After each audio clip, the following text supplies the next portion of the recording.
फरमाते सहाबा ना बात कर रहे थे और बात ये कर रहे थे कि यार लोगों को गुनाहों से कैसे रोका जाए, लोगों को गुनाहों से गुफ्तगू सहाबा ये कर रहे थे। अब्दुल्ला इब्न उमर कहते हैं बैठे थे और ये गुफ्तगू कर रहे थे कि गुनाहों से प्लानिंग ये होती थी, उनकी जो महफिलें होती थी ना बैठ के, वो खुशगपियां नहीं होती थी बल्कि वो तबलीग की, जद्दोजहद की, लोगों को बुराई से मना करने के लिए बैठते थे, उस पर मंसूबा बंदी करते थे, प्लान करते थे, आगे तरतीब देते थे। गुफ्तगू हो रही थी तो अब आपस में बात होने लगी कि कौन सा गुनाह ज्यादा बुरा है जिस पर सबसे पहले काम किया जाए। तो दूर एक सहाबी बैठे थे, उनका नाम था अब्दुल्ला इब्ने अमर। एक अब्दुल्ला बिन उमर है और एक अब्दुल्ला इब्ने अमर है। हजरत अब्दुल्ला इब्ने उमर दूर बैठे थे, बड़े समझदार सियाने बारीक बीन आदमी थे। तो हजरत उमर फारूक अपने बेटे से कहने लगे, जा अब्दुल्ला इब्ने अमर से पूछ के आ कि सबसे सख्त गुनाह कौन सा है। तवज्जो है मेरे भाइयों, इधर देखिएगा मेरी जानी, पूछ के आ कि सख्त गुनाह कौन सा है। अब्दुल्ला बिन अमर रदी अल्लाह तआला अन्हु की खिदमत में जब अब्दुल्ला इब्ने उमर गए तो जाके कहने लगे कि सहाबा पूछते हैं कि आपने ज्यादा वक्त गुजारा है नबी रहमत सल्लल्लाहु अलैहि वसल्लम के पास, तो बतलाइए बुरा गुनाह कौन सा है, सबसे सख्त गुनाह, ताकि सबसे पहले उस पर पाबंदी लगाई जाए, उस पर मेहनत की जाए। तो हज़रत अब्दुल्ला इब्ने अमर कहने लगे, सहाबा को जाके बता दो कि सबसे बुरा गुनाह शराब पीना है, सबसे बुरा गुनाह, और ये उम्मुल खबाइस है, बुराइयों की जड़ है, गुनाहों की माँ है, ये बुनियाद है, बाकी गुनाह इसी से शुरू होते हैं। कहते हैं मैंने आके बताया तो हज़रत अबू बकर सिद्दीक रदी अल्लाह तआला अन्हु सैयदना फारूक आज़म कहने लगे, खुद जाते हैं, उनके पास खुद जाते हैं, क्योंकि हमने बात सुननी है, हम खुद जाते हैं और उनसे जाकर के सवाल करते हैं कि अगर आपको इस तफसील का पता है ना तो इसके पीछे भी कोई तफसील होगी जो मेरे नबी पाक ने बयान की होगी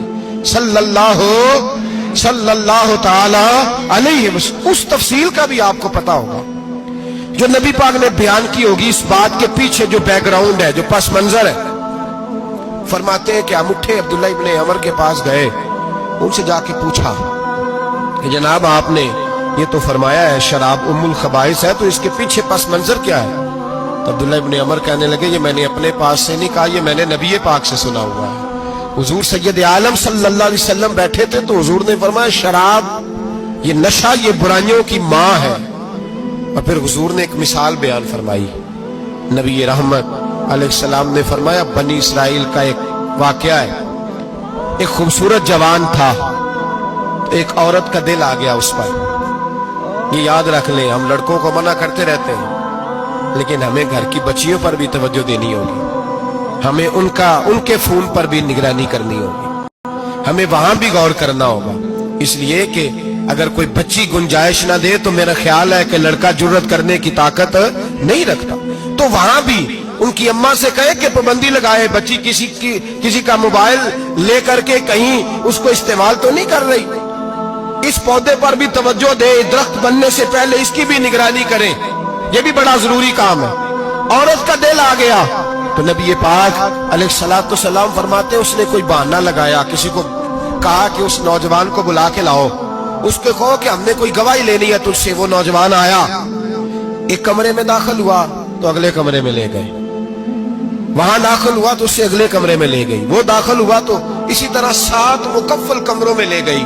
मेरे करीम रसूल मेरे महबूब पाक अलैहिस्सलाम फरमाते, सहाबा को समझा रहे हैं मीठे लबो लहजे में, फरमाते जब सबसे पिछले कमरे में ले गई तो एक लड़का बंधा हुआ था वहां रस्सियों से, शराब का प्याला पड़ा हुआ था। और बीबी कहने लगी कोई गवाही शवाही नहीं लेनी, तुझे इसलिए बुलाया है कि तेरे ऊपर दिल आ गया है, अब मेरे साथ मुंह काला कर। तो वो जवान कहने लगा नहीं, मैंने अपने नफ्स को पाक रखा हुआ है, मेरी नजर भी पाक है, दिल भी पाक है, और उसकी बरकत ये है कि रब ने मेरी रूह को भी पाक रखा हुआ है, तो मैं ये हरकत नहीं कर सकता। पाक लोग पलीत कामों की जानिब तवज्जो नहीं करते, मैं ये हरकत नहीं कर सकता। इकबाल ने अपने बेटे को दुआ दी थी, उसने कहा था हया बाकी नहीं है जमाने की आंख में, खुदा करे कि रहे तेरी जवानी बेदाग, खुदा करे कि रहे तेरी जवानी बेदाग। कहा मेरे साथ मुंह काला कर, उसने कहा मैं नहीं करता। कहने लगी चल फिर इसको कत्ल कर, इसको मैंने बांधा हुआ। उसने कहा मैं कत्ल क्यों करूं, मेरी क्या दुश्मनी है? कहा फिर शराब पियो। कहा मैं शराब भी नहीं पीता।